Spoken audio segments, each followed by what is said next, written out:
Hi friends, welcome to our J kids park channel. இன்றைக்கி நம்ம சேனலில் என்ன பார்க்க போகிறோன்னு சொன்னால் 4ஆம் வகுப்பு தமிழ் புத்தகத்தில் 3வது பாடத்தை பார்க்க போகிறோம். வாங்க குழந்தைகளே, பாடத்திற்குள்ளே போகலாமா?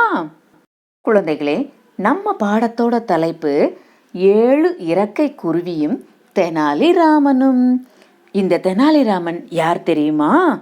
முன்னொரு காலத்தில் விஜயநகர பேரரசை கிருஷ்ணதேவராயர் என்ற மன்னர் ஆட்சி செய்தார். இவர் ஒரு மிகச்சிறந்த கல்விமான். இவரது அரசவையில அஷ்டதிக்கஜங்கள் எனப்படும் 8 அறிஞர்கள் இருந்தாங்க. அதாவது 8 அமைச்சர்கள் இருந்தாங்க. அதுல ஒருத்தர் தான் நம்ம தெனாலிராமன். தெனாலிராமன் ஒரு புத்திசாலி, அறிவாளி, சூழ்நிலை அறிந்து செயல்படுவதில் வல்லவர். இவர் அரசர் தம்முடைய அரசவையில தெனாலிராமனின் திறமையை புகழாத நாளே இல்லை என்று சொல்லலாம். பல சவால்களை தமது அறிவு கூர்மையால சாதுரியமா எதிர்கொள்வார் நம்ம தெனாலிராமன். இதோ இன்றைக்கு நம்ம பார்க்க போற இந்த கதையிலையும் அரசர் தெனாலிராமனுக்கு ஒரு சவால் விடுறாரு. அவர் எப்படி ஜெயிக்கிறாரு, என்ன நடந்துச்சுங்கிறத இந்த கதை மூலமா நம்ம தெரிஞ்சுக்கலாம். வாங்க குட்டீஸ். குழந்தைகளே, விஜயநகர பேரரசுல ஒரு பெரிய விழாவுக்காக ஏற்பாடு பண்ணியிருந்தாங்க. அந்த விழாவிற்கு அண்டை நாட்டு மன்னர் விஜயவர்த்தனர் வருகை புரிந்தாரு. விழா மிக சிறப்பா கோலாகலமா நடந்து முடிந்தது. அன்று மாலை கிருஷ்ணதேவராயரும் அண்டை நாட்டு மன்னர் விஜயவர்த்தனரும் அரண்மனை தோட்டத்துல அப்படியே உலாவிக்கிட்டு பேசிக்கிட்டே இருந்தாங்க. அந்த நேரம் விஜயவர்த்தனர் கிருஷ்ணதேவராயர்கிட்ட, உங்களின் அவை புலவர் தெனாலிராமன் மிகவும் அறிவு கூர்வை உடையவராமே என்று கேட்டார். உடனே கிருஷ்ணதேவராயர், இதில் என்ன சந்தேகம் அப்படின்னு சொன்னாங்க. உடனே விஜயவர்த்தனர், அப்படின்னா நான் தெனாலிராமனை சோதிக்கலாமா என்று கேட்டார். உடனே கிருஷ்ணதேவராயர் சரின்னு ஒத்துக்கிட்டாங்க. மறுநாள் அரசவை கூடியது. தெனாலிராமனை வரவழைத்தாங்க. தெனாலிராமன் 2 அரசர்களையும் வணங்கி பணிவோடு அரசவையில நின்னாரு. மன்னர் விஜயவர்த்தனர் தெனாலிராமனை பார்த்து, தெனாலி, எனக்கு காலையில தங்க மஞ்சள் நிறத்திலும், நடுப்பகல்ல சிவப்பு நிறத்திலும், இரவில் 7 வர்ணங்களிலும் உருமாறும் ஒரு அற்புத குருவியை எனக்கு நீ கொண்டு வந்து தரணும். அது மட்டும் இல்ல, அந்த குருவி சில சமயம் 3 கால்களாலும் சில சமயம் 2 கால்களாலும் நடக்கணும்.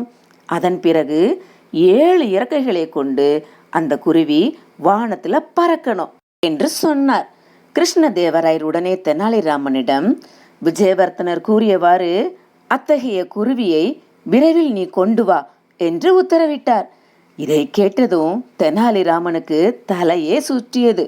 இப்படிப்பட்ட ஒரு பறவை இந்த உலகத்திலேயே இல்லை, இல்லையா குழந்தைகளே? ஆனாலும் தெனாலிராமன் சிரித்தவாறே, சரி அரசே, நாளைக்கு நான் அத்தகைய பறவையோடு வருகிறேன் என்று சொல்லி புறப்பட்டாரு. மறுநாள் அரசவை கூடியது. எல்லாரும் தெனாலிராமனுக்காக மிகவும் ஆவலோடு காத்திருந்தாங்க. ஆனா தெனாலிராமன் அரசவைக்கு ரொம்ப தாமதமா வந்தாரு. அவருடைய நிலைமை மிக மோசமா இருந்தது. அவருடைய உடை கிழிந்திருந்தது. அதுல முட்கள், மண் எல்லாமே ஒட்டி இருந்தது. தெனாலிராமனோட கையில ஒரு காலியான பறவை கூண்டு இருந்துச்சு. தெனாலிராமன் அரசரை பார்த்து, அரசே, ஒரு அதிசயமான கதை நடந்து விட்டது. விஜயவர்த்தன மன்னர் கூறியது போன்ற ஒரு குருவி என்னுடைய கையில் கிடைத்தது. நானும் அதை கூண்டில் அடைத்தேன். அதை இங்கு கொண்டு வரும்போது அப்பறவை தனது மாயமான 7 இறக்கைகளை விரித்து பறந்து சென்று விட்டது. காட்டில் அதை துரத்தி கொண்டு வெகு தூரம் நான் சென்றேன். அது பறந்தவாறே என்னிடம், அரசரிடம் போய் சொல், காலை பொழுதாகவும் இருக்கக்கூடாது, நடுப்பகலாகவும் இருக்கக்கூடாது, மாலை பொழுதாகவும் இருக்கக்கூடாது, வெளிச்சமாகவும் இருக்கக்கூடாது, இருளாகவும் இருக்கக்கூடாது. அந்த நேரத்தில் நானே எனது 7 இறக்கைகளால் பறந்து திரும்ப வந்து விடுவேன் என்று அந்த பறவை கூறியதாக தெனாலிராமன் அரசரிடம் சொன்னாரு. கேட்டதும் 2 அரசர்களுக்கும் அப்படியே தலை சுற்றிருச்சு.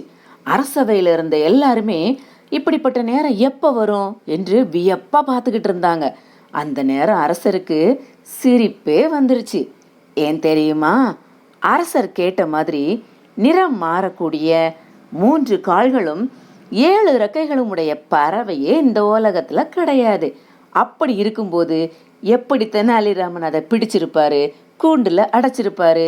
அந்த பறவை இப்படி ஒரு பதில தெனாலி கிட்ட சொல்லியிருக்கும். இதெல்லாம் நினைச்சு பார்த்து தான் அரசர் சிரிச்சாரு. விஜயவர்த்தனர் தெனாலியை பார்த்து, தெனாலி, உன்னுடைய அறிவு கூர்மையை பற்றி இதுவரை நான் கேள்விப்பட்டிருக்கேன், ஆனா இப்பதான் நேரில் பார்க்கிறேன் என்று சொல்லி அவரை பாராட்டி பல பரிசுகளை கொடுத்தாங்க. செல்லக்குட்டீஸ், இந்த கதை உங்களுக்கு பிடிச்சிருக்கா?